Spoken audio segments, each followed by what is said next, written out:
Assalamualaikum warahmatullahi wabarakatuh.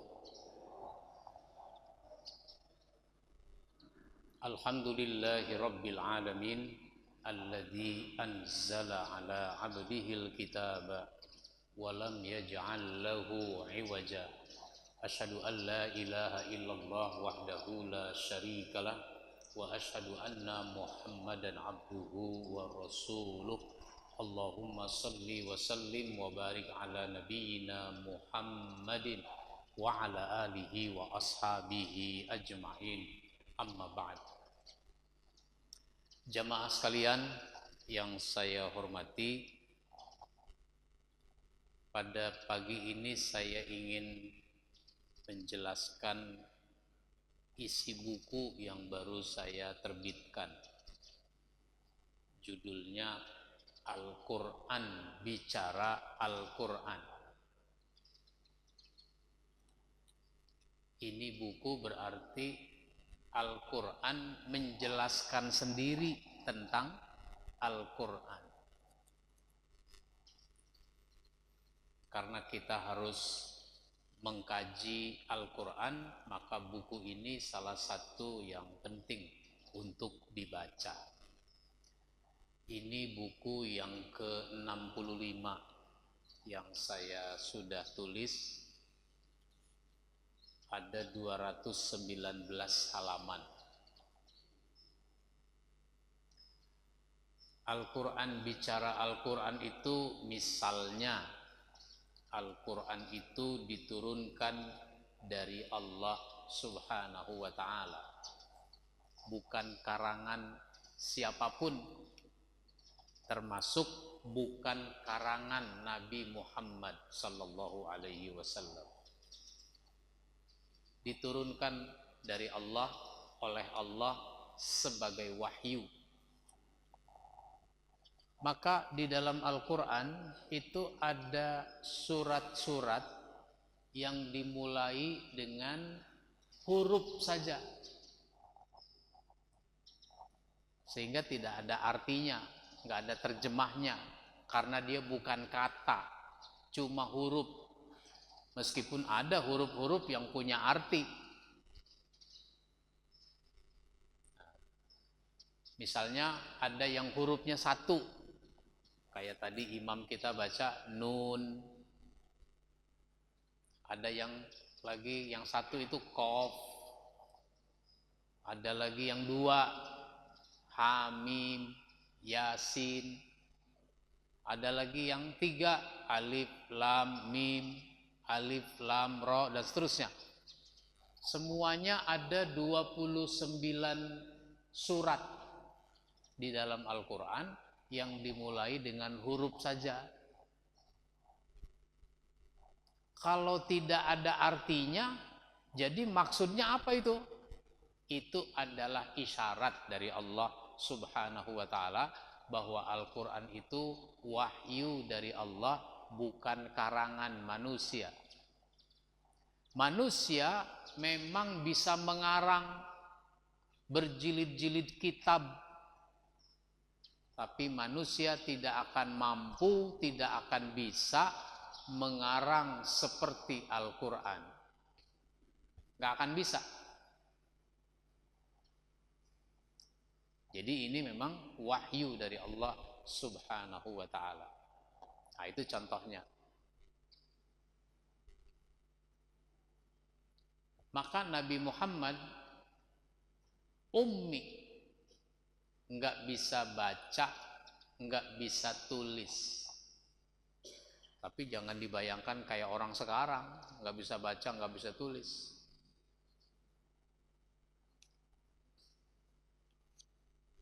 Ada juga orang jadi ulama padahal tunanetra.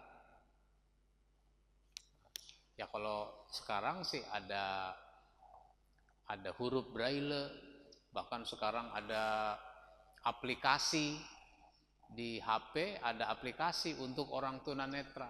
Ya kalau dulu kan nggak ada, tapi bisa jadi ulama. Nah, Nabi Muhammad tidak bisa baca, tidak bisa tulis, sehingga sekaligus ini membantah tuduhan-tuduhan orang tentang Al-Quran. Seolah-olah Al-Quran itu bikinan Nabi Muhammad.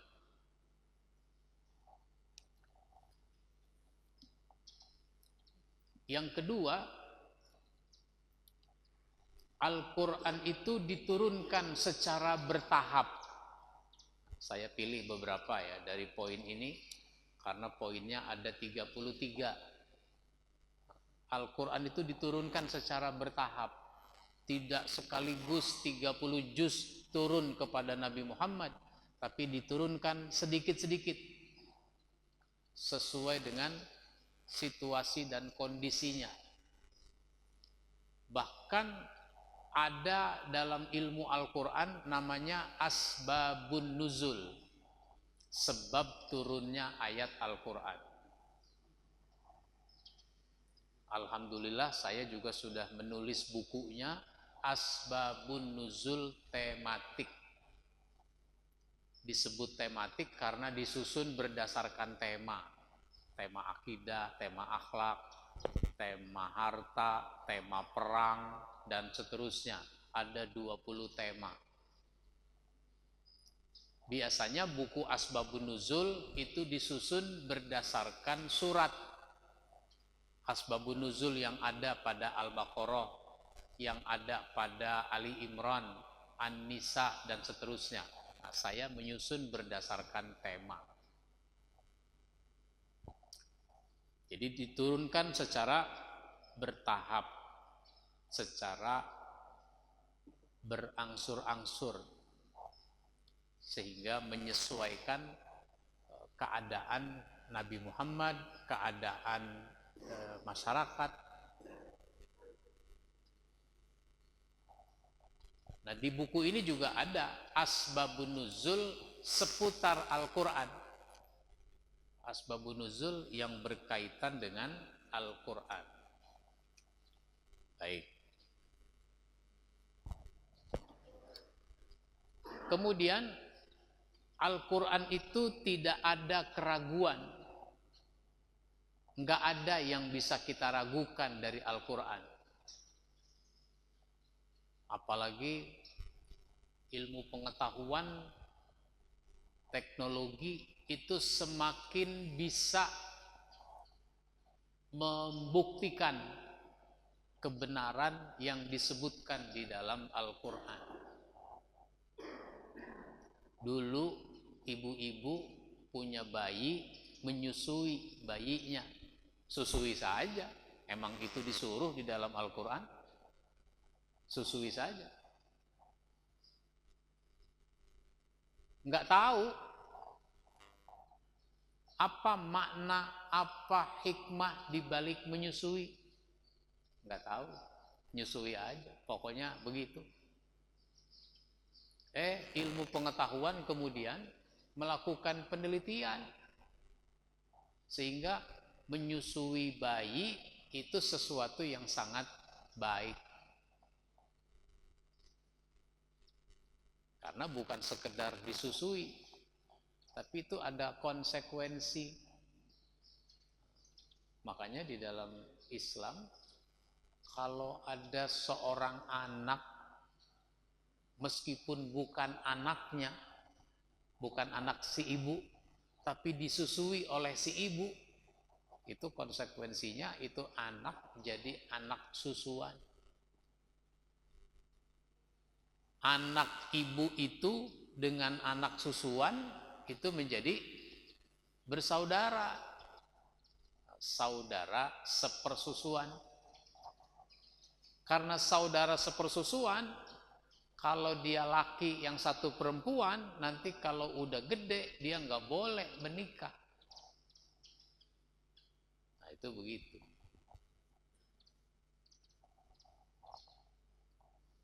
Ada lagi misalnya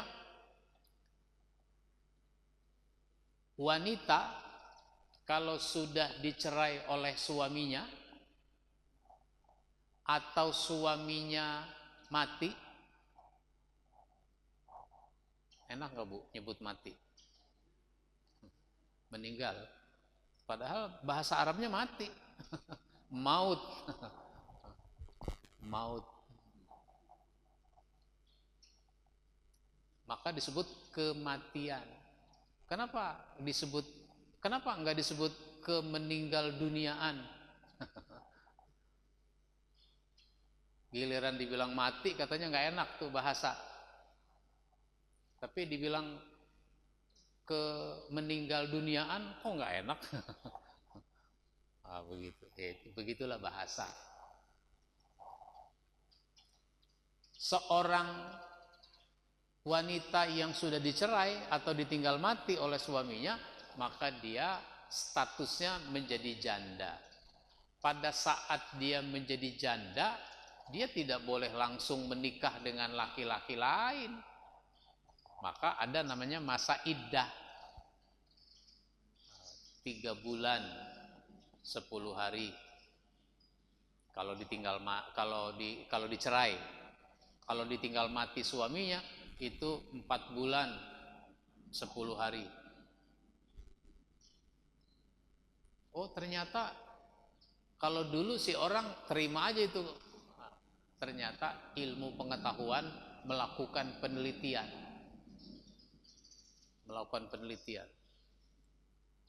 Ditunggu wanita itu baru boleh menikah lagi dengan laki-laki lain setelah dia 3 kali suci, 3 kali haid, atau 4 kali suci, 4 kali haid kalau ditinggal mati suaminya. Oh, ternyata ilmu pengetahuan meneliti. Rupanya haid itu bisa menghilangkan jejak laki-laki dalam rahimnya melalui haid. Misalnya seorang suami istri melakukan hubungan, apakah itu akan hamil? Belum tentu. Untuk memastikan dia tidak hamil, itu ditunggu haidnya sampai 3 kali. Begitu. Ternyata haid itu menghilangkan jejak suami. Makanya, tapi belum 100%, 33%. Nanti haid lagi 66%. Haid lagi baru 100%. Habis jejak suami itu dengan haid 3 kali. Nah, begitu. Tapi kenapa kalau ditinggal mati bisa harus 4 kali? Karena kesedihan, kedukaan itu bisa menghambat, menghilangkan jejak suami itu. Maka si peneliti itu meneliti istrinya. Sesudah dia meneliti istrinya, dia kan punya anak 3. Ternyata anak yang dihasilkan dari hubungan dia berdua itu cuma 1. Yang 2 itu perselingkuhan istrinya dengan laki-laki lain. Dia bisa membuktikan dengan ilmu pengetahuan itu. Nah, ini contoh. Jadi Al-Quran itu betul-betul dari Allah dan tidak ada keraguan di dalamnya. Tidak ada keraguan di dalam Al-Quran. Nggak perlu diragukan bahwa dia wahyu, nggak perlu diragukan bahwa isinya semuanya benar. Apa yang disebutkan di dalam Al-Quran itu semuanya benar. Baik. Nah, sekarang saya ingin menyampaikan dalam buku ini ada bab isyarat dalam bahasa Al-Quran. Isyarat dalam bahasa Al-Quran. Bahasa Al-Quran itu memang bahasa Arab, tapi tidak semuanya sesuai dengan bahasa, kaidah-kaidah bahasa. Karena di situ ada makna, ada pelajaran, ada isyarat dari bahasa yang digunakan di dalam Al-Quran.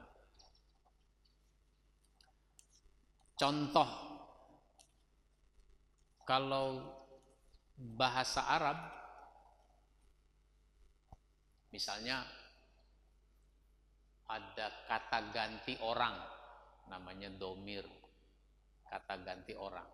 Ada kata ganti orang satu, ada kata ganti orang dua. Misalnya dia kalau satu itu hu misalnya. Tapi kalau dua huma. Nah, kalau dua huma, dia berdua. Kalau banyak hum.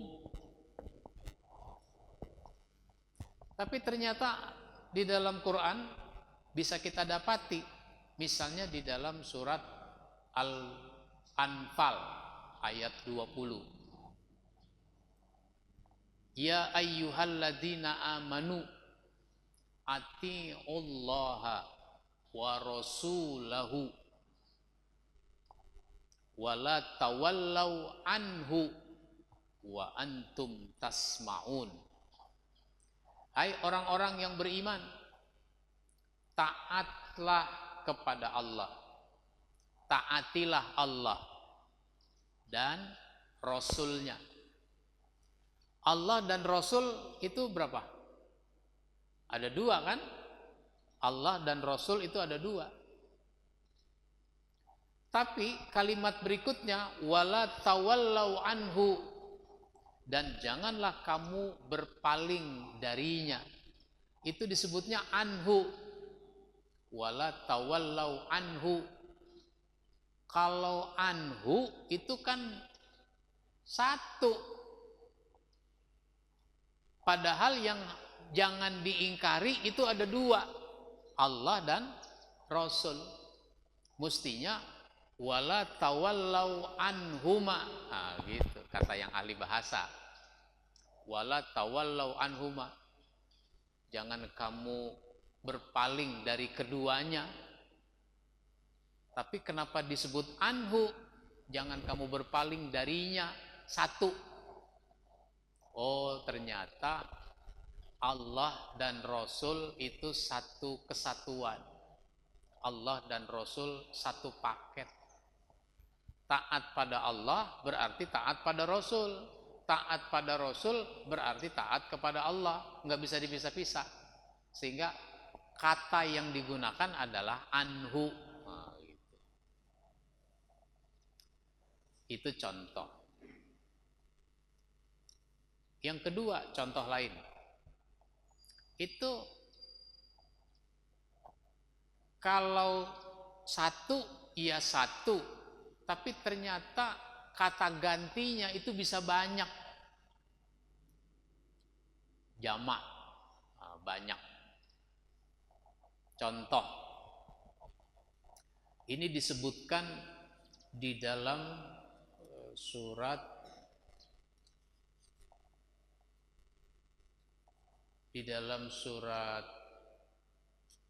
Hud, di dalam surah Al-Furqan. Dalam surah Al-Furqan ayat 37. Ini tentang umatnya Nabi Nuh. Nabi Nuh itu umatnya Nabi Nuh mendustakan siapa? Mendustakan Nabi Nuh. Nabi Nuh itu ada berapa? Ada satu. Tapi ternyata di dalam ayat ini disebutkan wa qauma nuhil lamma kadzabur rusula. Rusul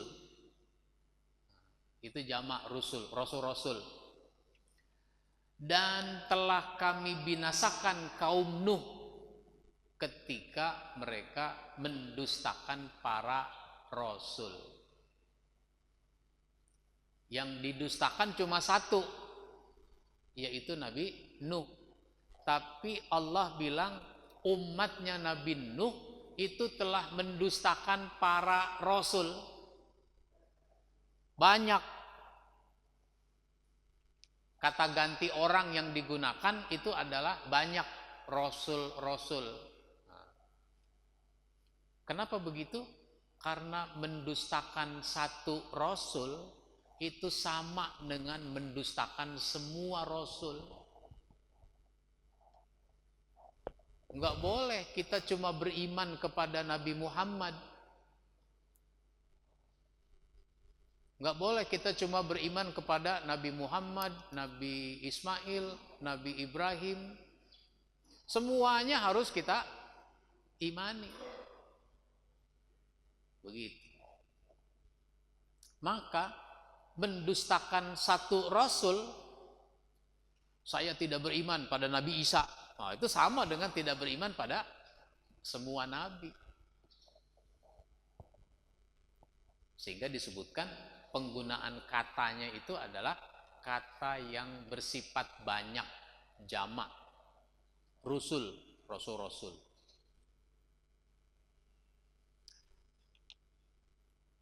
Jadi wa qauma nuhil lamma kazzabur rusula aghraqnahum wa ja'alnahum linnasi ayah wa atadna lizzalimina azaban alima. Dan telah kami binasakan kaum Nuh ketika mereka mendustakan para rasul.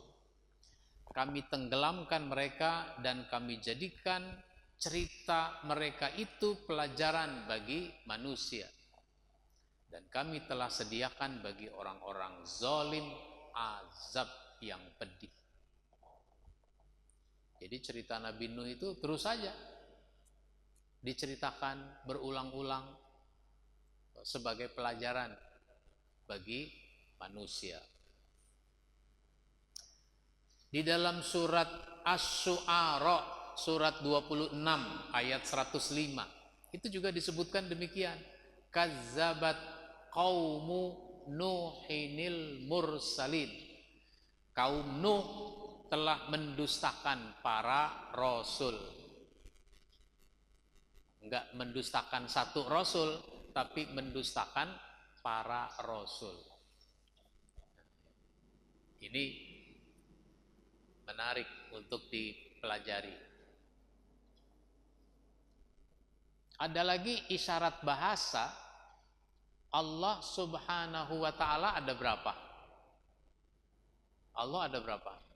Ada satu. Allah ada satu. Kalau satu, saya misalnya, saya sendiri, itu kata ganti orang, domirnya apa? Saya itu apa bahasa Arabnya? Anak. Nah, anak. Saya itu anak. Tapi ada saat Allah menggunakan kata nahnu. Nahnu itu artinya kami. Kalau kami berapa orang? Bisa banyak, lebih dari satu. Kenapa di dalam Al-Quran Allah menggunakan kata kami? Apa Allah itu banyak? Tidak, Allah satu. Tapi ketika Allah menggunakan kata kami, itu artinya Allah mengakui keterlibatan pihak lain di luar dirinya dalam suatu urusan. Sehingga digunakanlah kata kami. Jadi ada saat Allah menggunakan kata ana, saya. Ada saat Allah menggunakan kata kami. Di dalam surat Toha ayat 14, Allah menggunakan kata saya, kata anak. Innani anallah. Sesungguhnya aku ini Allah. Itu pakai anak. Innani anallah. La ilaha illa ana. Tidak ada Tuhan kecuali aku. Fa'budni. Mengabdilah kamu kepadaku. Wow. Wa aqimis salata. Dirikan salat. Li zikri. Untuk ingat kepadaku. Itu yang digunakan kata anak. Tapi ada saat Allah menggunakan kata kami. Contohnya itu disebutkan dalam surat Al-Isra ayat 31. Surat 17 ayat 31. wala taqtulu auladakum khasyata imlaq nahnu narzukuhum wa iyyakum. Jangan kamu bunuh anak-anakmu karena takut miskin. Kami yang memberikan rizki kepada mereka. Nah, pakai kata kami. Yang ngasih rezeki siapa? Allah. Tapi kenapa Allah menggunakan kata kami? Kami yang memberikan rizki kepada mereka, yaitu anak-anakmu. Bahkan wa iyyakum, kepada kamu juga kami yang ngasih rezeki. Oh, berarti Allah mengakui keterlibatan pihak lain di luar dirinya dalam proses pemberian rizki. Ini air. Rezeki saya apa bukan? Ya, rezeki saya. Udah saya minum tadi sedikit. Yang sudah saya minum jadi rezeki saya. Ini air sampai ada di depan saya. Apa Allah yang nganterin air ini ke sini? Enggak. Ada yang membawakannya kemari. Ternyata air ini butuh wadah, namanya gelas. Yang bawain air kepada saya di sini, dia bikin gelas apa enggak itu? Dia enggak bikin gelas, ada lagi tuh yang bikin gelas, yang bikin tutupnya ini. Lain lagi tuh gelas sama plastik. Pabriknya ada dua nih. Ada pabrik ini, ada pabrik ini. Beda. Karena ini produk plastik. Kalau ini beling. Ini air dari mana ya? Bisa jadi ini air dari Sukabumi. Airnya dari Sukabumi. Apa ngambil air segelas dari Sukabumi? Enggak. Itu apa artinya? Banyak orang terlibat. Sampai dengan air ada di sini, itu banyak orang terlibat. Allah akui keterlibatan begitu banyak orang. Dari Sukabumi difilter airnya. Ada lagi yang bikin mesin filter. Dikemas ke dalam galon. Ada lagi yang bikin galon. Dinaikkan ke mobil truk. Truknya udah puluhan tahun tuh, makanya nyelonong di jalan tol tuh. Korbannya banyak. Ada lagi yang bikin mobil truk. Apakah mobil truk itu sekalian pabrik ban? Enggak juga, ada lagi pabrik ban.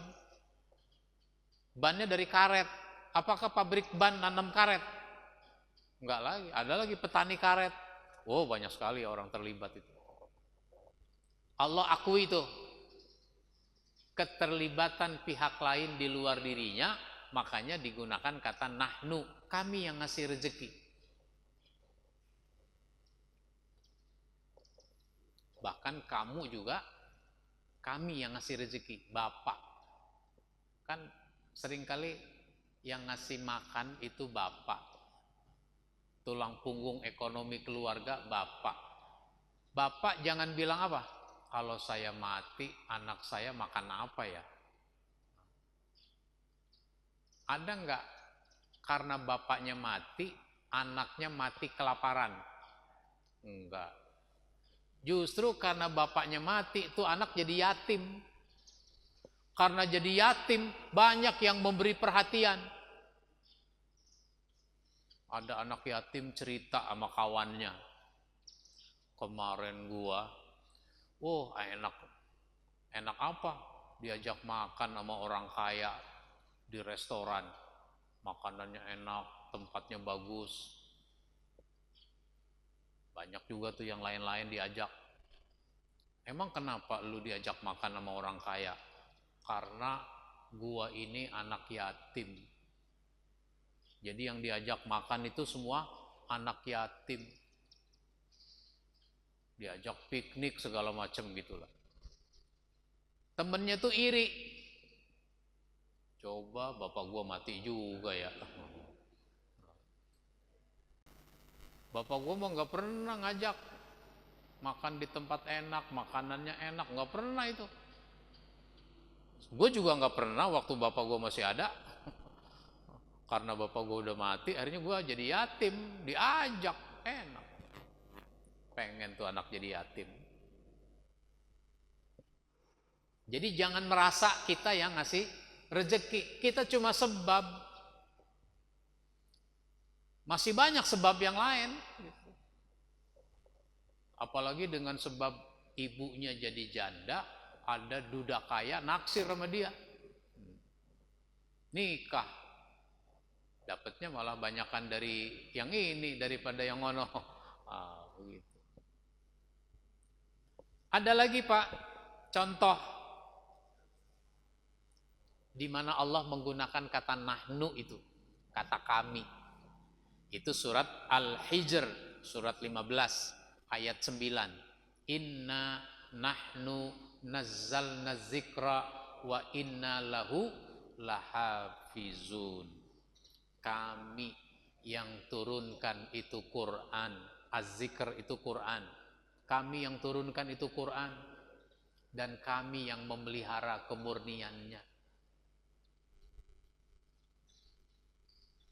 Allah menurunkan wahyu kepada Nabi Muhammad itu melibatkan malaikat, gitu, melibatkan malaikat, sehingga digunakan kata kami. Allah akui keterlibatan malaikat, memeliharanya, memelihara kemurnian Al-Quran. Banyak lagi yang terlibat itu. Ada yang menghafal Al-Quran, sehingga Al-Quran sulit untuk dipalsukan. Kenapa? Yang hafal banyak. Lalu Al-Quran itu ditulis, dicetak. Nah, itu kan keterlibatan banyak orang. Dikasetkan. Masih ada kaset. Kaset. Rhoma Irama punya itu koleksinya, kaset. Kaset lagu-lagu dia. Mungkin kalau sudah meninggal Rhoma Irama, mungkin itu jadi museum. Museum. Koleksi kaset, piringan hitam dan sebagainya. Nah, gitu. Quran begitu juga. Ada kasetnya. Terus berkembang teknologi, ada piringan hitam, dulu namanya piringan hitam. Berkembang lagi teknologi, ada MP3, MP3, dan seterusnya. Itu memelihara kemurniannya. Ada lagi ulama tafsir, memelihara kemurnian maksud dari Al-Quran. Nah, yang terakhir yang ingin saya sampaikan itu tentang makna kata. Makna kata. Istilah-istilah yang di dalam Al-Quran, di dalam bahasa manapun, itu tidak selalu harfiah. Banyak. Bahasa kita juga begitu. Istilahnya apa, maksudnya lain. Bukan begitu. Itu orang mukanya muka tembok.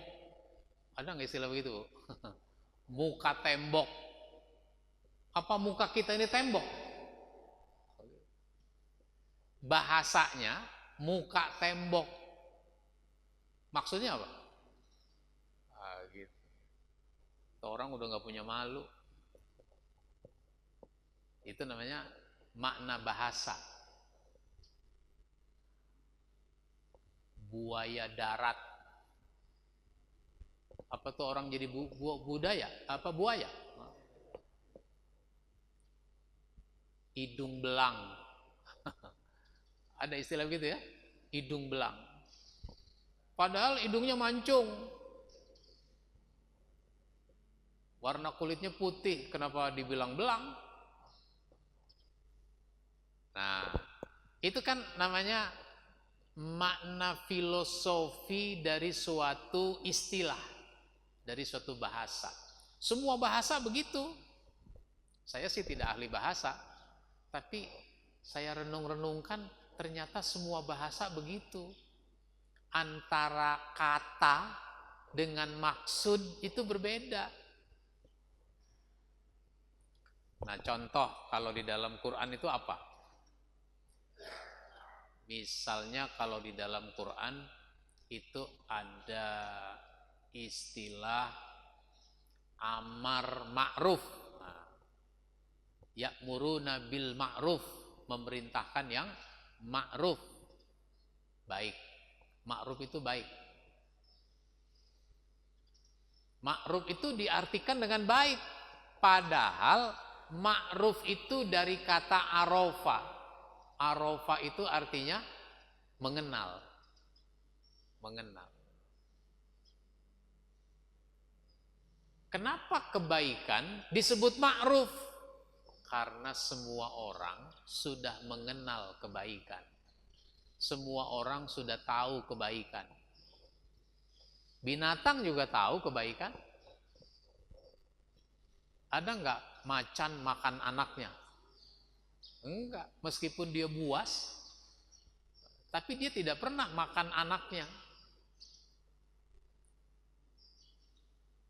Saya tidak tahu, binatang itu ada yang berhubungan seks dengan anaknya apa tidak, saya tidak tahu.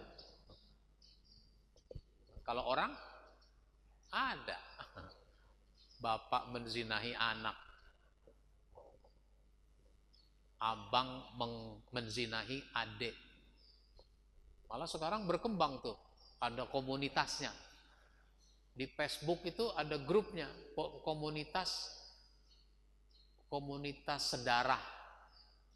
Jadi hubungan seksual kepada yang sedarah. Abang sama adik. Adik sama empok. Itu sudah ada korbannya di Sumatera Utara. Ini yang diberitakan ya. Mungkin banyak yang belum diberitakan. Itu ada masjid. Di depan masjid itu ada kuburan. Kan banyak ya. Di depan masjid ada kuburan. Itu pengurus masjid dapat kiriman paket. Pakai gosen. Pakai Gojek. Nah, paket kardus. Setelah dibuka, padahal pengurus masjid itu nggak mesen barang, nggak. Tapi karena ditujukan kepada pengurus masjid, bisa jadi mungkin apa ada sumbangan dari orang gitu, dari dibuka. Setelah dibuka ternyata bayi yang udah mati. Bayi udah mati.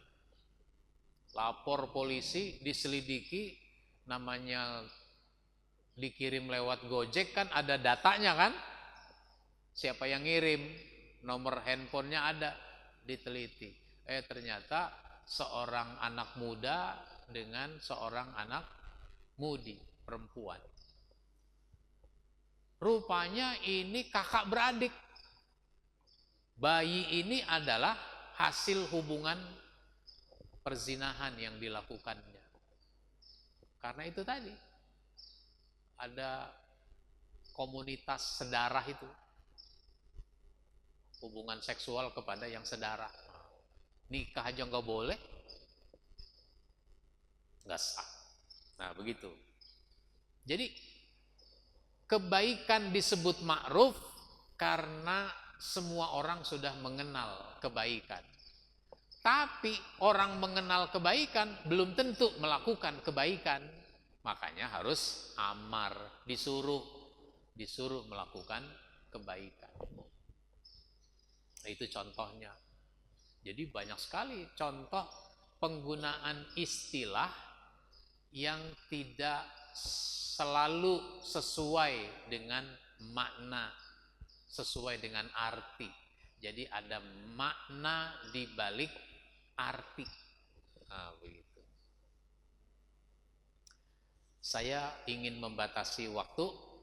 Saya persilahkan kepada Bapak Ibu yang mau bertanya, menanggapi.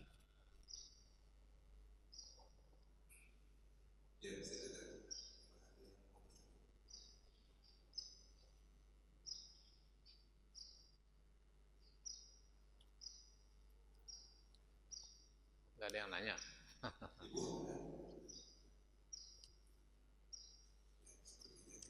Baik. Kalau tidak ada, saya sambung lagi sedikit. Jadi buku ini ada 10 bab atau 10 artikel yang berkaitan dengan Al-Quran. Contoh pembahasan yang lain itu adalah tuduhan kepada Al-Quran. Jadi dulu Al-Quran itu dituduh yang tidak-tidak oleh orang-orang kafir. Dituduh apa itu? Pertama, dituduh kebohongan. Al-Quran itu dianggap kebohongan. Di dalam surat Al-Furqan ayat 4 sampai ayat 6 itu disebutkan orang-orang kafir berkata Al-Quran itu hanyalah perkataan dusta yang dibuat oleh Muhammad. Wa qala alladziina kafaru in hadza illa ifkun iftara wa a'anahu alaihi qaumun akharun. Dia membuat Al-Quran ini dibantu oleh sekelompok kaum Yahudi dan Nasrani. Itu tuduhan-tuduhan yang tidak berdasar. Orang Yahudi, orang Nasrani juga nggak percaya pada Nabi Muhammad. Bagaimana mungkin orang Yahudi Nasrani membantu Nabi dalam merumuskan Al-Quran? Apalagi Quran bukan rumusan Nabi Muhammad. Apalagi yang dituduhkan kepada Al-Quran? Mimpi-mimpi kacau yang dibacakan penyair. Karena dianggap Quran itu syair. Memang ada puitisnya Al-Quran itu, tapi dia bukan syair.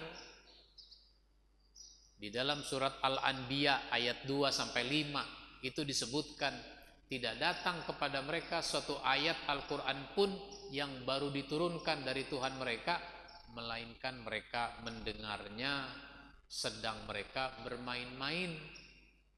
Lagi hati mereka dalam keadaan lalai. Dan mereka yang zalim itu merahasiakan pembicaraan mereka. Orang ini tidak lain hanyalah seorang manusia juga seperti kamu. Muhammad itu bukan orang istimewa, dia manusia sama seperti kamu. Maka apakah kamu menerima sihir? Padahal kamu menyaksikannya.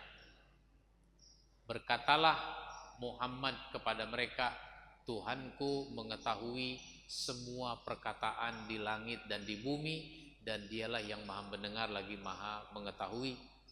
Bahkan mereka berkata pula, Al-Quran itu adalah mimpi-mimpi yang kalut, mimpi-mimpi yang kacau, malah diada-adakannya. Bahkan dia sendiri seorang penyair. Maka hendaknya ia mendatangkan kepada kita satu mukjizat sebagaimana rasul-rasul yang lalu telah diutus. Itu tuduhan orang kafir itu. Mereka bilang Quran itu mimpi-mimpi yang kacau, diada-adakannya. Bahkan dia sendiri penyair. Nabi Muhammad dibilang penyair karena ketika dia bacakan Quran itu ada unsur sastranya. Quran itu ada rasa sastranya. Biasanya kalau sastra itu kan merumuskan kalimat ujung-ujungnya itu sama. Kayak pantun itu, ujung-ujungnya sama.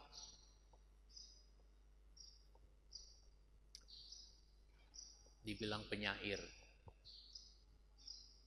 Maka hendaknya ia mendatangkan kepada kita suatu mukjizat. Al-Quran itu mukjizat. Bahkan mukjizat yang abadi. Mereka tetap nggak percaya. Nah, maka meskipun ada mukjizat, tetap aja mereka tidak percaya, mereka tidak beriman. Ada mukjizat, banyak. Saya nulis buku Mukjizat Nabi Muhammad.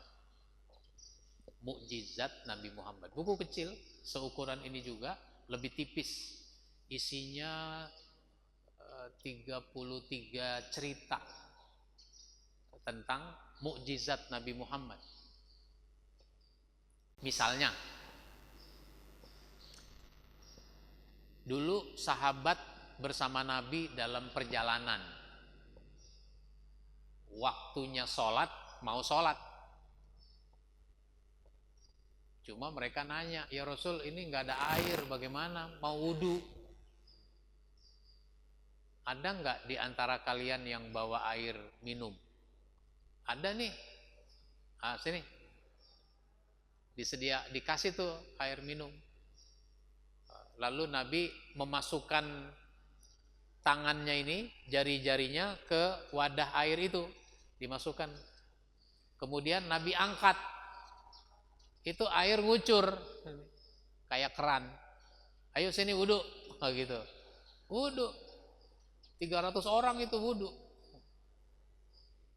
Itu namanya mukjizat.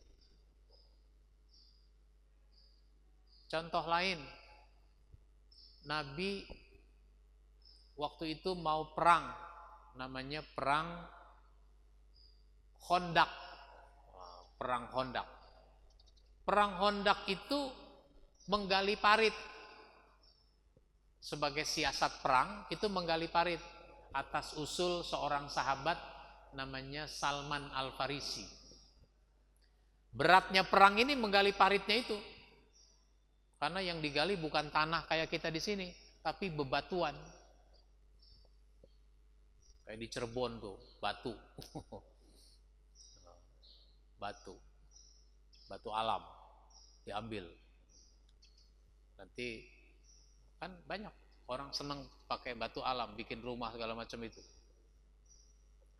Kalau itu kan bukannya menggali, tinggal mengikis saja dikit-dikit longsor kan gitu. Kalau di Freeport itu emas, gunung isinya emas, diambil tiap hari 24 jam sampai ke bawah, sehingga udah dalam, diangkut pakai mobil truk, sekali angkut 300 ton. Itu mobil truk, bannya saja setinggi pintu. Mobil truk, bannya setinggi pintu. Saya berfoto di situ waktu itu. Berfoto di situ. Ternyata tinggian ban daripada saya. Nah, itu di Freeport. Nah, Nabi dan para sahabat itu kehabisan logistik, kehabisan bahan makanan. Nabi udah lemes, perutnya udah diganjel sama batu. Sahabat-sahabat juga lapar. Nabi lemes, pucet, nah gitu, belum makan. Tapi terus saja bekerja. Ada sahabat nggak tega melihat Nabi, maka dia pulang ke rumah. Dia tanya istrinya, ada makanan nggak? Rasul kelihatannya belum makan tuh, kesian. Nah, gitu. Nggak ada apa-apa. Masa sih, coba periksa. Katakanlah tempat-tempat menyimpan makanan di rumah itu nggak ada apa-apa. Akhirnya itu sahabat keluar sampai dapur itu ada pintu belakang gitu. Keluar dah pintu belakang. Dia lihat di belakang ada apa ini yang bisa dimasak. Dia melihat ada kambingnya yang masih kecil. Oh udahlah ini aja, disembelih itu kambing, dimasak. Entah di sop, entah digulai, dimasak. Ya jadi sepanci gitulah. Nih udah matang, panggillah Rasul suruh kesini. Ya nggak bisa semua. Kalau emang mau ngajak orang ya sekelompoknya aja. Sekelompok juga masih kurang. Sekelompok itu 10 orang. Nah, itu sahabat balik lagi berbisik ngomong pada Nabi, ya Rasul, istri saya sudah menyiapkan masakan, makanan. Ayo ke rumah.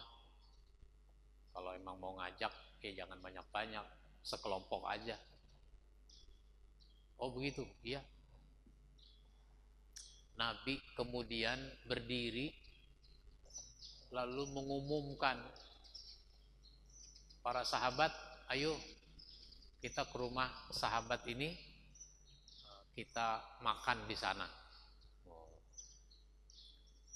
Terkejut ini sahabat, dibilang 10 orang aja diumumkan. Ya sudah, berangkat semua. 1.000 orang. 1.000 orang.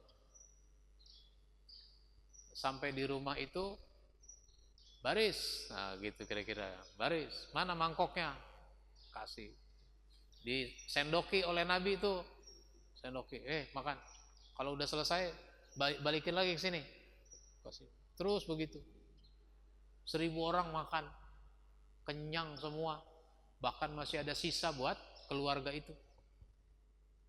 Itu namanya mukjizat Nabi Muhammad. Baik. Jadi orang-orang kafir itu menuduh yang tidak-tidak memang tentang Al-Quran. Dongeng masa lalu. Quran dibilang dongeng. Ya memang di dalam Quran ada cerita masa lalu. Cerita nabi-nabi, cerita tentang umat terdahulu, cerita Ashabul Kahfi, kan ada dalam Quran. Dibilang dongeng.